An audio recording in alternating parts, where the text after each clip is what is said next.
everyone, welcome back to my channel. It's Irene. I hope you're all doing well. So today's video is going to be all about all the ways you can add some beauty and detail and originality and personal touch to your sewing project or your existing garments to spice them up a little bit. So I think beauty lies in the details a lot of the times, and sometimes little personal touches here and there can make your sewing so much more personal, so much more unique and beautiful. And one of the places I've seen all these original touches used all the time is in vintage garments. Vintage sewing was full of really good ideas, full of original details that today we don't see so much in modern garments. So I wanted to talk about them. Even if I don't have a lot of examples of them here that I made myself, I will put pictures so that you can see what I'm talking about and hopefully get some inspiration and ideas for your next sewing project. Let's go. The first thing that I've seen countless time on sewing patterns or just the illustrations on them or even vintage garments that you can find is something called Rickrack. And I didn't know what this was in the beginning because it's not very common today, even though some people still use it. But I think those are the people who actually know about vintage clothing more often than not. So basically Rickrack is this little decorative I think it's like a ribbon, but maybe a little bit stretchy. I'm not sure because I've never owned one, but it looks really good. It's like a rickrack shaped decorative thing that you can add to your garments, like you will see in the pictures on the screen, that come in all kinds of colors and different thicknesses. I've seen it applied, for example, at the hem of a skirt or like a neckline. These kind of places look really nice. You can also use it for, I don't know, kitchen towels that you're sewing, for example, some tea towels or curtains, something like that. It just spices up a lot of the things and adds a pop of color and an originality to your projects. Yet another beautiful way you can embellish your garments and projects is using beautiful buttons. I cannot emphasize just how important I find it to be choosing beautiful, good quality buttons. It seems like not an important thing, but I think through my experience it just makes a whole lot of difference. Personally, I love using things like covered up buttons, which I see a lot in modern and vintage garments, as well as glass buttons. I collect glass buttons from Etsy, vintage buttons, or little vintage shops like that sell them all the time, or metal buttons with original designs on them. And when it comes to simple garments like a linen shirt or something like that, I like to use some wooden or Carozo or recycled paper buttons that have a beautiful color and a texture that they can give. I don't like using plastic buttons in any way or shape or form. You will see me maybe never using plastic buttons. And my favorite ones were the ones I got from Merchant and Mills, and I'm talking about the wooden buttons here, and Fabric Store have beautiful ones, as well as Atelier Brunette. These three have the best buttons in my opinion if you're gonna buy modern buttons. So Merchant and Mills has wooden ones, Fabric Store has I think Carozo ones and paper, recycled paper, and Atelier Brunette has a bit of everything. They also have like beautiful lacquered metal looking ones or like some glittery ones that are super pretty. Next is piping. If you never heard of what piping is, it's also used now in modern times, but it's something that it's basically a little pipe or a cord that is wrapped in a fabric of your choice, maybe a contrasting color or a little floral pattern like a liberty, that you sew into the edges of your garment wherever you want it, or if it's a pillowcase you can add it as a little chic detail. And I think it's very original and it gives such a nice finish, high-end looking finish. I love it. I've never used it yet, but I think that I will use it especially for this kind of contrasting, colorful garments, and like I said, pillowcases would look amazing with that. So next is bias tape.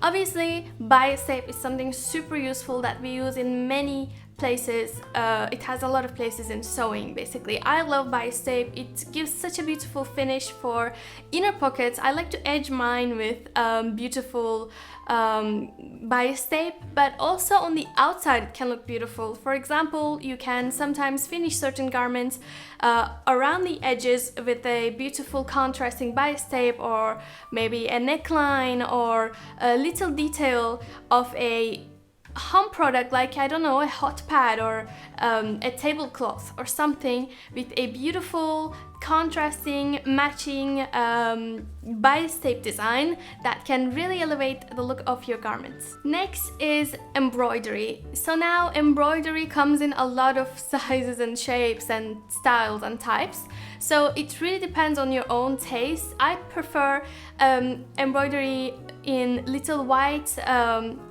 detail type thing on like an elegant garment, for example like a dress, or an autumnal linen chunky garment, or a hair bow with a little autumnal embroidery. I like to do it by hand, maybe a little fox or a rabbit or a mushroom, some leaves. I think they give such a little personal touch, and also embroidery is really fun, I think.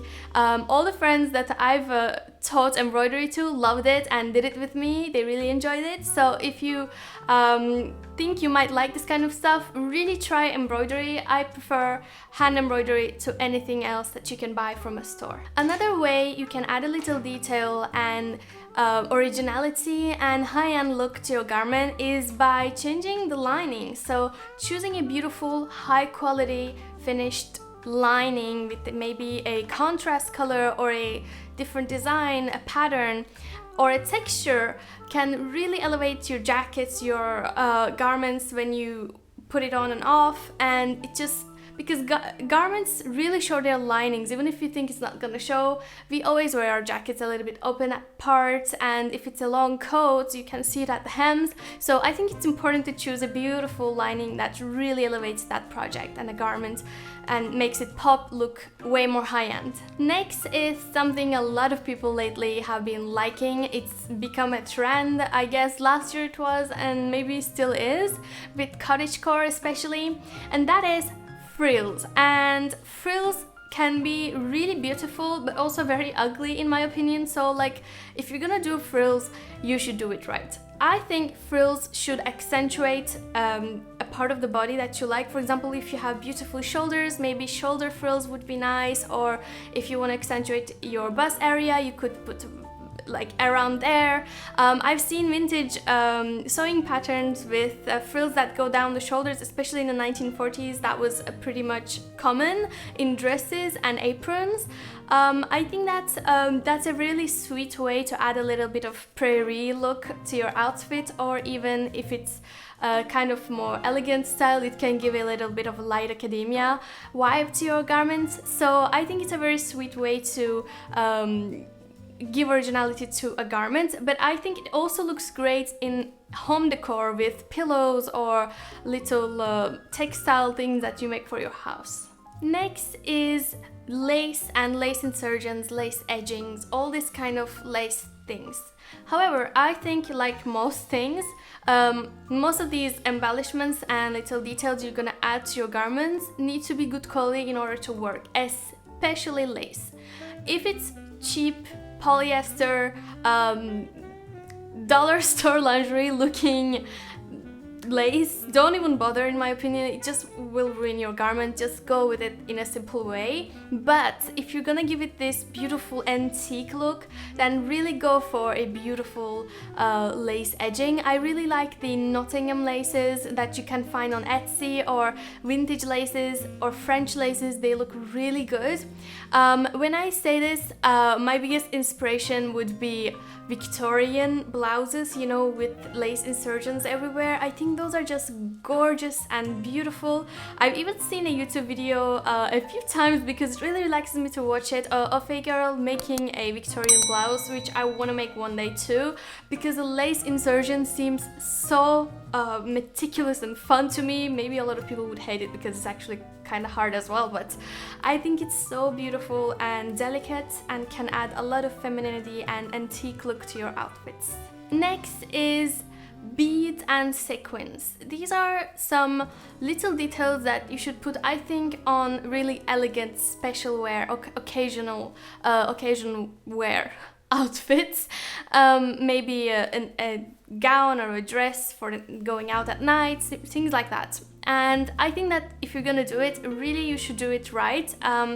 What I mean by that is go for something elegant but sober, meaning it doesn't scream I have sequins, it doesn't scream I have beads. It just looks like little stars, little shiny things that are almost invisible, almost blend in completely with your garment and your fabric. I think that's the best way to do that, otherwise it really risks looking tacky. And when it comes to beads and stuff, I tend to go for like the highest quality ones, or like the nicest looking ones possible, because if it's too plasticky, too fake looking, then you know it's just gonna lower the look of your outfit. So like it doesn't have to be an expensive one, but try to like see in person maybe and choose one that really looks elegant. Next is pockets. Sometimes I think a dress can go from like boring to interesting with just the addition of pockets. I like pockets a lot, but controversially, when it comes to pants and skirts,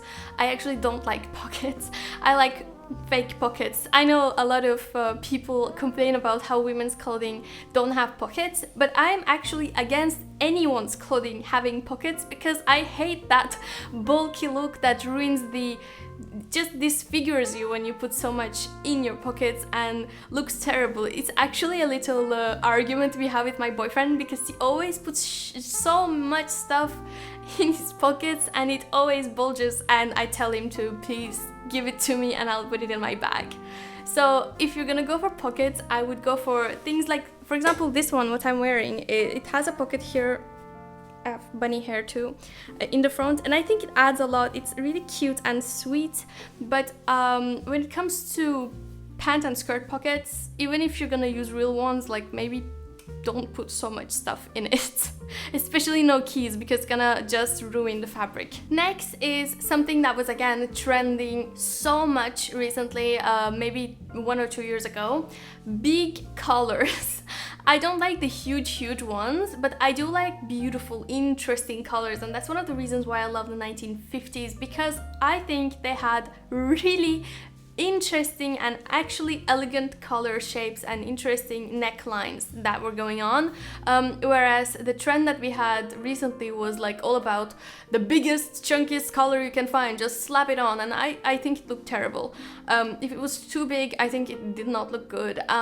If the purpose is to make the outfit look interesting and like weird in a way that you would go walk in Paris Fashion Week, but nobody actually thought it was beautiful, then it's definitely working. But if it's all about like making you look good and, you know, cohesive and your figure look good, then I would go for a normal sized color that really accentuates you. For example, you might have some sharp facial structure and maybe sharper colors look better on you, or if you have a softer look, a more childlike look, you might go for a Peter Pan color that would accentuate your charm even more, depending on your taste and personal style as well, of course. We were talking about colors, and that's when it popped into my mind a thing that you can do with colors that is really easy and really pops with your sewing. It is using chunky thread or like embroidery floss or sashiko thread to add running stitches around colors or maybe another area that is gonna look good with your project. I think running stitches are literally the easiest thing you can do, as long as you keep them equal largeness, and it can look really original and non-industrialized. You know, ready-made garments don't have that kind of little details a lot of times, so it just gives this little pop to your garments. This idea came to my mind by watching one of Evelyn Wood's videos. She made a beautiful blouse, I believe it was a blouse or a dress, with colors that had running stitches all over, and I thought it was so pretty, and I've seen it in other places used in different other ways as well, and I think it's such an original, easy but beautiful way to add personality to a garment. So this is all for this video, guys. Thank you so much for watching. I hope that you enjoyed this and got some inspirations. I surely haven't mentioned all the beautiful ways you can personalize and add some little touches to your projects, so if you have your own techniques or something that I forgot that you really like using, definitely comment down below and let me know. Let us all know so that we can also improve our sewing. And thank you so much for watching. Remember to like, comment below and subscribe to my channel if you haven't already, and see you in the next video. Bye! you.